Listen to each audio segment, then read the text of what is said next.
Hello everybody and welcome to the channel. My name is Plami, and in this episode of Plami's Thoughts On, I'm actually going to be starting my reviews to the first season of Fear the Walking Dead.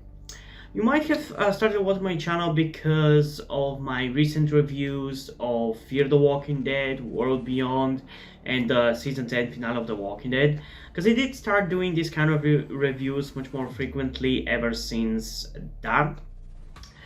And I've honestly really enjoyed doing these reviews, and it's given me uh, a lot of insight about writing and just new way to perceive these shows that I enjoy.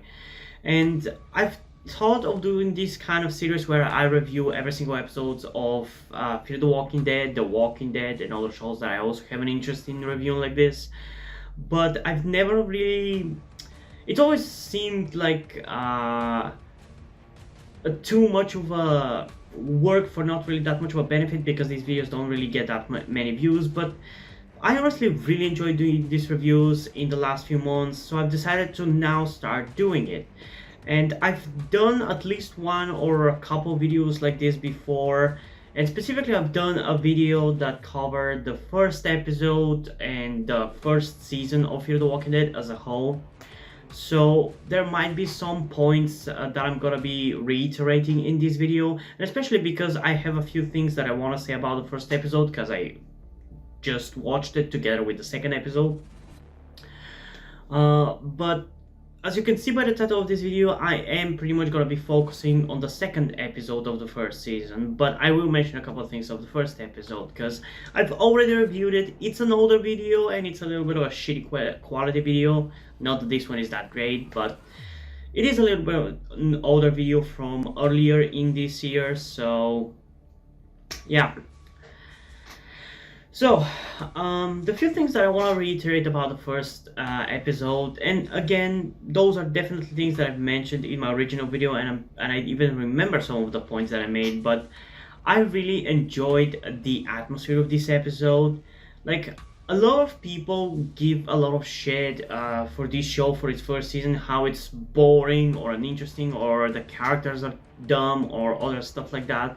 But honestly, I think it's done pretty well. I do have some complaints about the second episode now, but not really that much for the first episode. And before I get into what exactly I like about the first episode, I have to bring some context about from the main show. A lot of people tend to say that the first season of the main show is the best thing ever, and I don't really understand that. And it also applies to the first episode specifically. People seem to glorify that episode as if it's some kind of a masterpiece, and it might be. I will decide whether it is or not, for me at least, when I get to reviewing it. But as it stands, I honestly think it's like a decently good episode, but it's mostly a ripoff of 28 Days Later, if you ask me. So, with this first episode of Fear the Walking Dead, I can kind of understand how people might think the first episode of the main show is really a masterpiece or really so good. Because usually I'm not really the biggest fan of the first episodes of shows, because it's always the beginning, and the beginning of any story is kind of the least interesting part of it, you know? But with this episode, I really enjoyed the first episode, even though I've watched it many times. It works really well. At first, it sets you up to believe that maybe it's already in the zombie apocalypse, because maybe at the time AMC wasn't really clear about how early on in the zombie apocalypse the show was going to be. I don't know, I didn't start watching when it first aired. I started watching during the second half of season 2. But the first episode just leads you in believing that maybe it's the zombie apocalypse has already happened. And then as Nick is running out of the church in which he was with his drug addict friends, it's shown that it's actually still the normal world, with people just living normally, and there's police and cars and all that stuff. So that's a really cool contrast and a little bit of a trick to the audience. I like that a lot. And I love the location where it starts. Because for me, one of the problems with the first season of the main show is that it's so generic.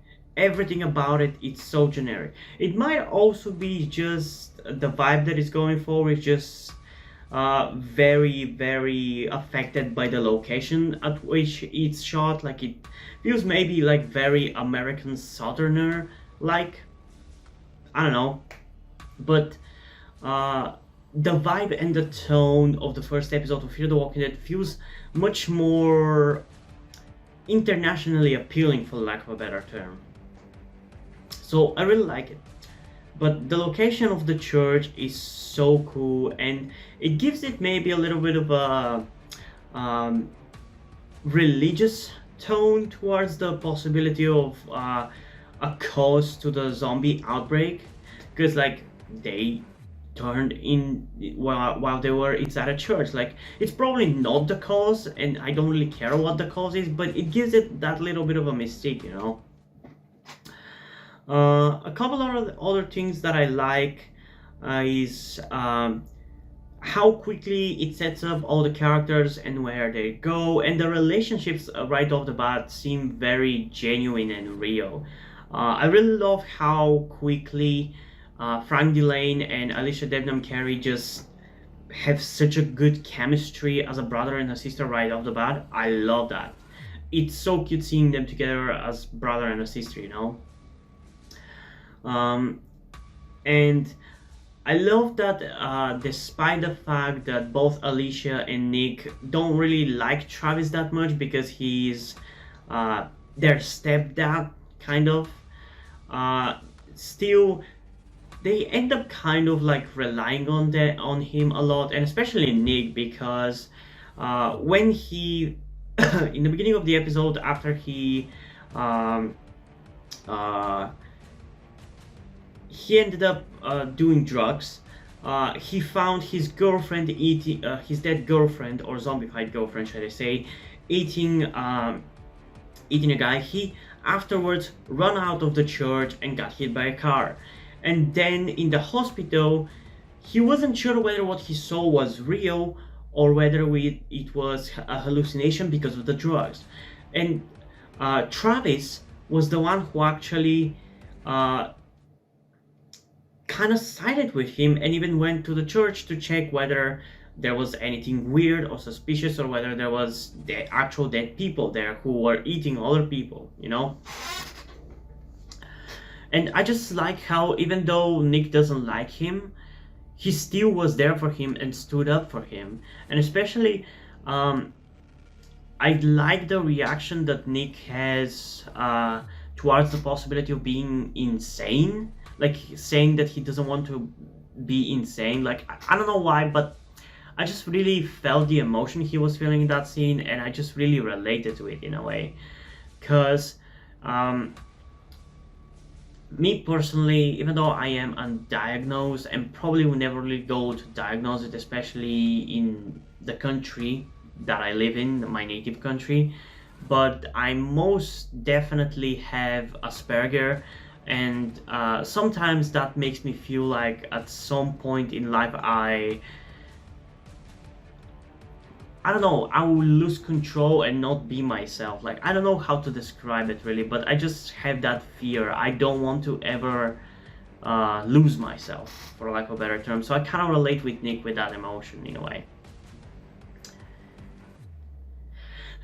And yeah, in general, it's a great episode, and I've already like talked about it, so you can check out that video. I don't know how much of the things that I have thought of for this after watching the episode now I've said, but I don't want to really take too much time talking about it in this video, because this video is specifically for episode 2.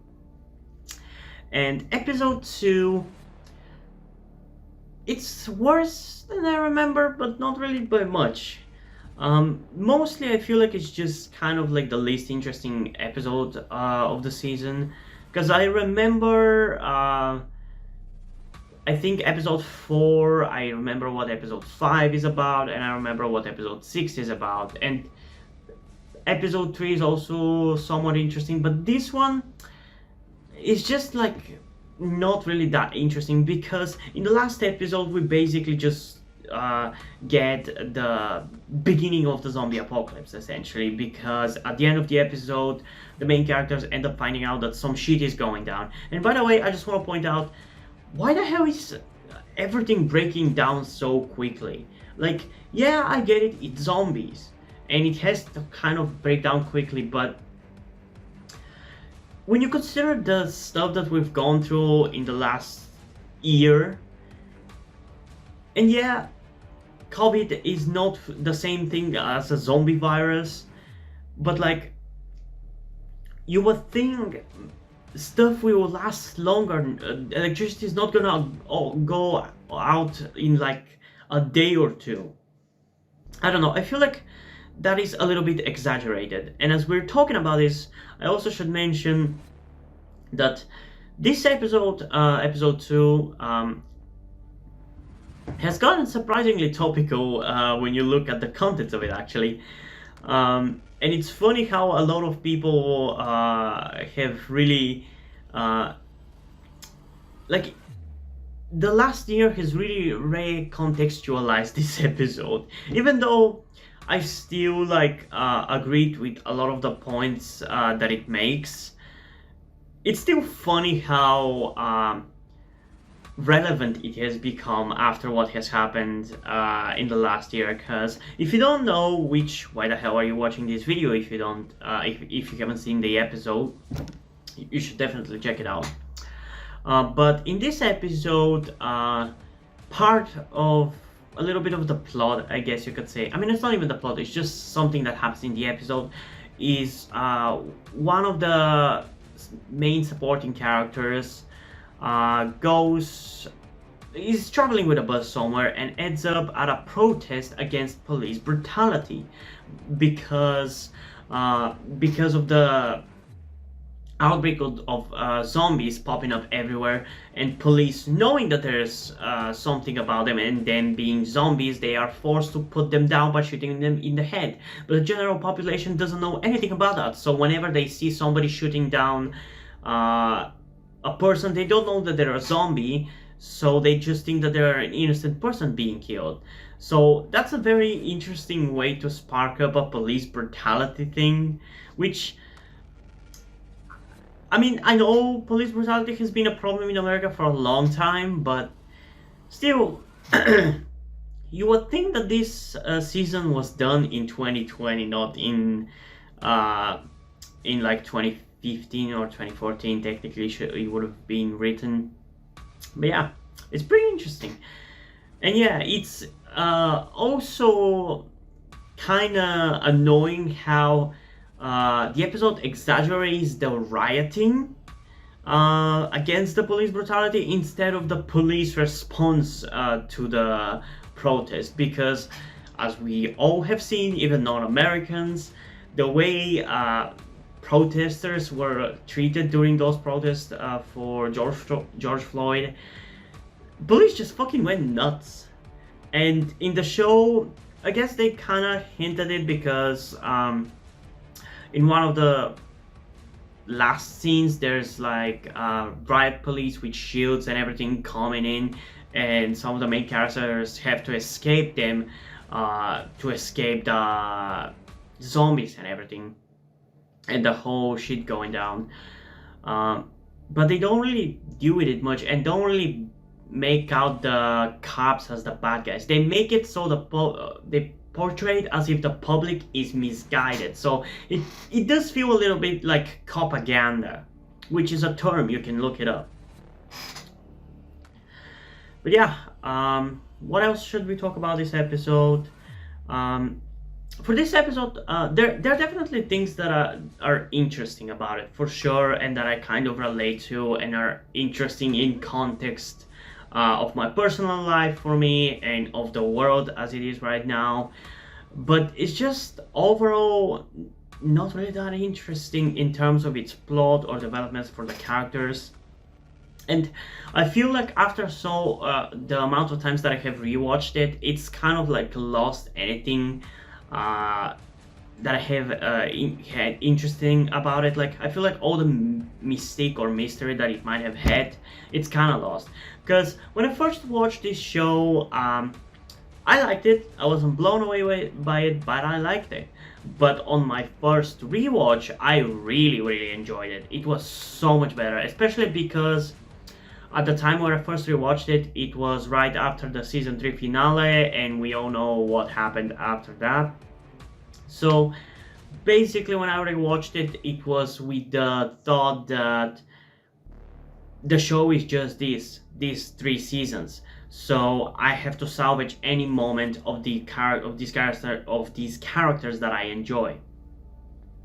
But yeah, there are definitely things that I like about it. Like another thing that I think is very topical, at least for me personally in my personal life, is Nick's addiction to some kind of drugs. I don't know really. I don't even think that they really say it, but he obviously has addiction to some things, and the way he ends up having to deal with it in this episode, because he hasn't had those kind of drugs for a little bit, and basically he's essentially supposed to give them up cold turkey, which if you've been following my channel, you might have seen me talk about it a couple of times, especially early in this year. I even made a video about it. But I used to have, and you could say maybe I still am affected by it, but I used to have a nasal spray addiction, which is not really an addiction as much as it is a dependence, aka your body requires it, but your body requires it because you already started using it. So it works kind of like an addiction, but it's not really because my brain gives me serotonin because I spray my nose with nasal spray. It's more like just my body starts to require it, because the way that those specific nasal sprays work is that they replace the thing that unclogs your nose. So the more you keep using it, the more your body forgets how to unclog your nose, basically. But it's gotten better, especially in the last 2 months, where since I stopped it again, so we're okay right now.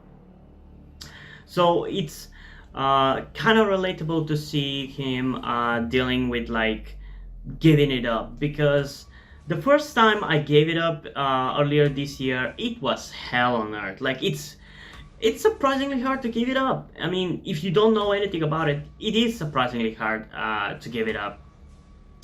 But I feel like with every single time ever since that I've tried to stop it and stopped it, it's become much easier, to the point where the last time that I stopped it, I didn't even get rebound congestion, which is when about a week after you stopped using the nasal spray, your nose basically clogs up completely and you can't breathe for like a day or 2 or 3, and it happens a couple of times after like 2 more weeks, and you get my point.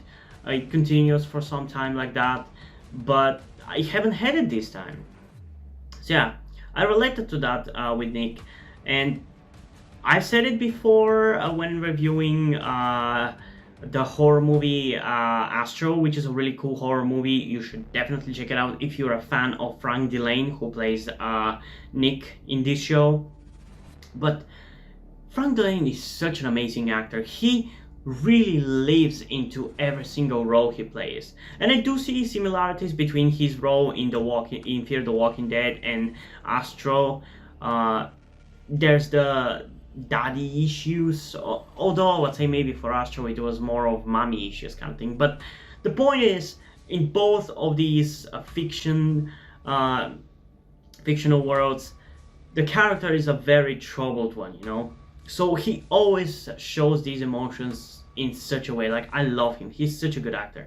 He portrays the character in such an intriguing and genuine way. I love him. He was my favorite character the second I started watching this show. So yeah, what else about this episode? I don't really care too much about the stuff with Travis and the rest of his family. it's not really that interesting. And for me, Travis doesn't really become interesting. I mean, his family doesn't really become interesting until season 2. I feel like that's where Chris and Travis are at their best in terms of of how interesting as characters there are, and especially in the second half of season 2. So I don't really have much to say about it. Um, we do get introduced to Daniel Salazar, and in that scene there, as I said, I feel like it's a little bit too exaggerated, the way people riot there, because it just kind of happens out of nowhere. Like, Travis's family is running away from the from the spot where people are protesting, and suddenly it's night, and like everybody's torching cars and just destroying stuff and everything. I don't know.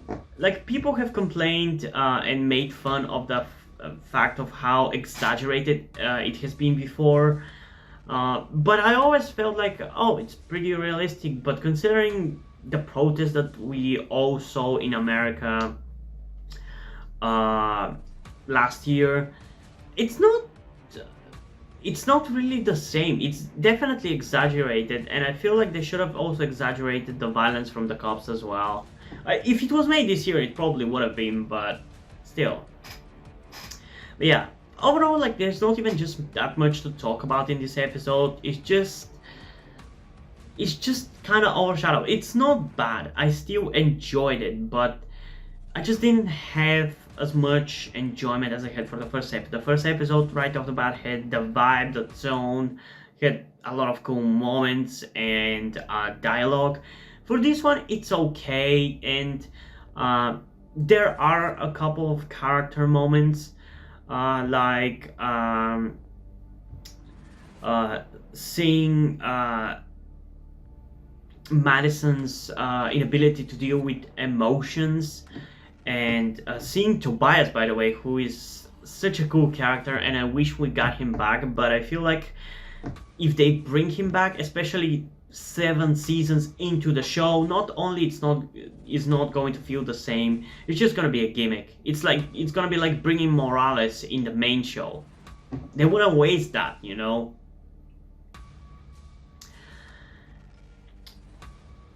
But yeah, I guess I should expand a little bit on the stuff with Madison. Some people have said that the actress who plays Madison isn't really that good of an actress because she isn't able to portray emotions well. I personally cannot say for sure because I haven't seen her in anything else. I haven't watched anything else with her in it, so maybe she portrays emotion differently on another show, but I would personally argue that the character in general is unable to express those kinds of emotions. From the backstory that we know of Madison's character that we learn later on, I believe in season 2 a little bit and in season 3 as well, she's a very damaged person, an abused person, so her inability to like cry whenever she wants to, whenever she's in anguish, isn't really necessarily a flaw of the actress, but more like a character trait, you know? I get that to some people it might be annoying and it might feel like bad acting, but it's not necessarily the case. And I personally, whatever the reason is, I chose to believe that it's just the character in general being unable to express those emotions like that. So yeah, I guess for Tobias, I should say a couple of words as well. He's a really cool character that I resonated with the second that I saw him whenever I first watched it, and whenever I watched it the second time as well. And a lot of Redditors have related to him as well because obviously he's literally this internet nerd who knows about stuff before the general population does, which is basically a lot of Redditors, you know? It's kind of like Reddit personified in a way. Even though I don't think Reddit was as big as it is right now as it was in like 2015.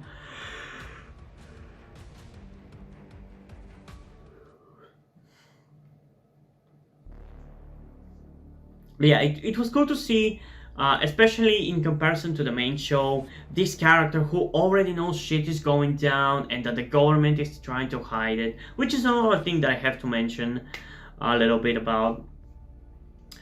Uh, and that he already has plans and knows that you have to stab them in the head and everything. And especially in this episode, it's cool and kind of funny when he is trying to save Madison when she gets attacked by the principal of the school by trying to stab him with a knife in the head. He even literally he's stabbing him in like the chest, and then sees the knife and thinks in his head, hey, maybe I should stab him in the head. And he goes for the head, but the knife is not sharp enough to crack the skull and puncture the brain.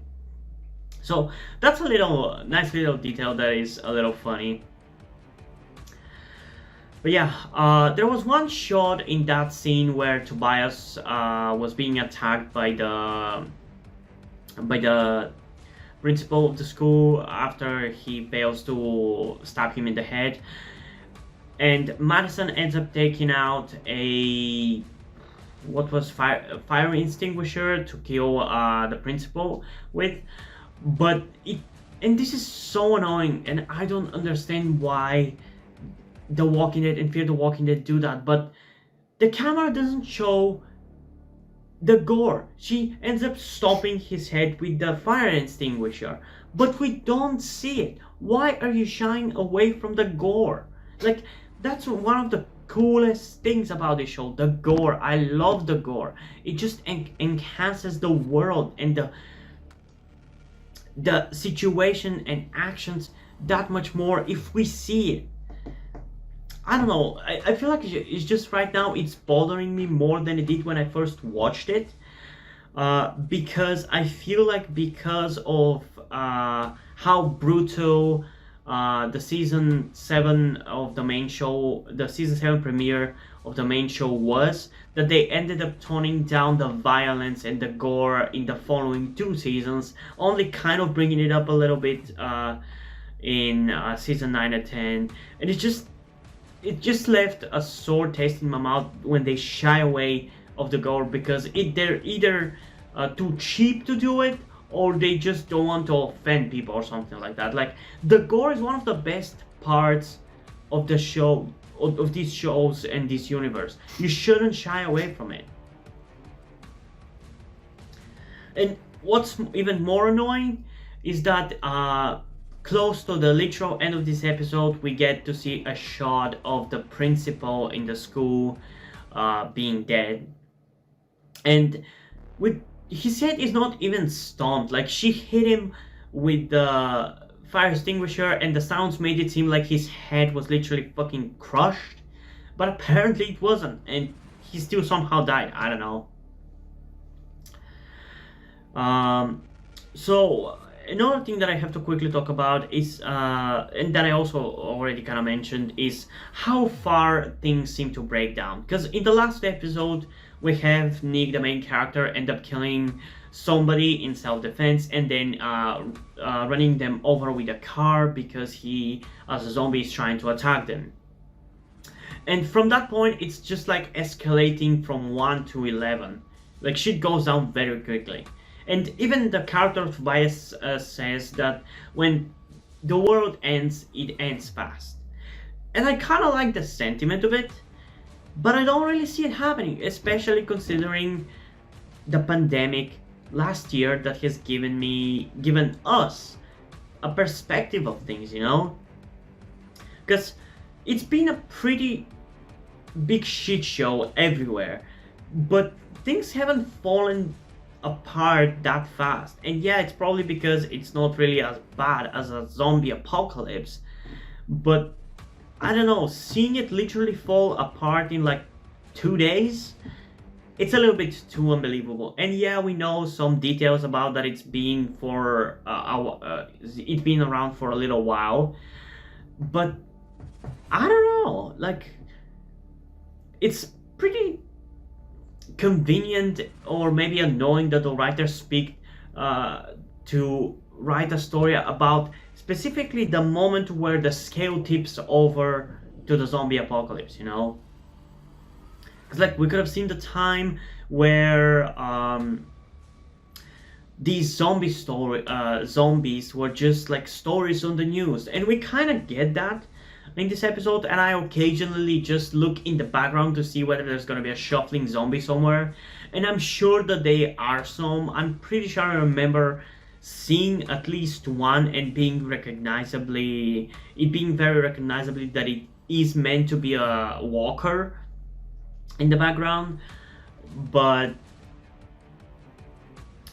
I wish they played with that a little bit more.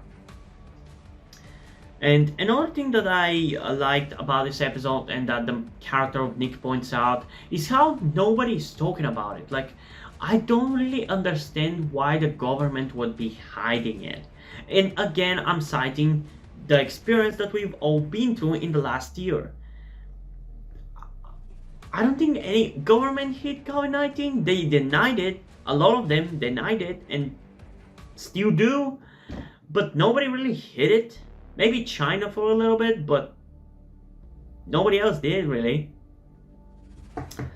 So, I don't know. I don't see why a zombie pandemic would be more likely to be hitting unless it's the government that caused it. But since we haven't really gotten a confirmation of how the zombie apocalypse came to be in The Walking Dead, it's just an assumption. But yeah, it's a decent episode of this season, but it's nothing really that special. And it's just because the other episodes have just more content. And to this episode, it genuinely feels a little bit like filler, even though it's not really, but it feels the most filler like, because there isn't any major shift or development in this episode. It's just like an epilogue to the first episode. That's kind of how it feels like. So in terms of ratings for the first episode, since that video that I did on it was a while ago, right now I would give that episode an 8.6 out of 10. For this episode, I think I'm gonna give it an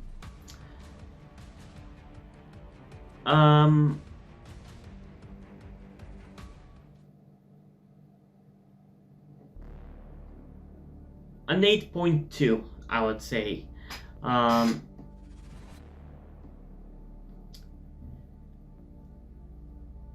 8.2. I still like the content of the episode, but it's just other episodes have more interesting content than this one. This one is just, by the fact that the other episodes are a little bit more interesting, it just ends up being the worst. It's not really a bad one, it's just the worst out of the best in a way. But yeah, I'm really excited to go on this journey reviewing all these episodes. So yeah, I will try to be releasing these videos as frequently as possible, but I can't promise anything. So yeah, I guess that's it. So hope you guys enjoyed this video. If you did, leave a like, subscribe. Also check out the description to my Twitter if you want to follow me there, and to my Wattpad where I post my stories, because in addition to doing all these videos on my channel, I'm also a writer. And if you do enjoy my stories, or you simply enjoy my videos, you can head over to Patreon, where you can pledge support and help the channel going, help support me so I can keep writing the stories you enjoy. But if you don't want to do it, that's completely fine. You can still help me out in other ways, like liking this video, subscribing, and especially sharing this video with someone who you think might enjoy it. And I think that's pretty much it for this video, so hopefully I'm gonna see you in the next one. Bye!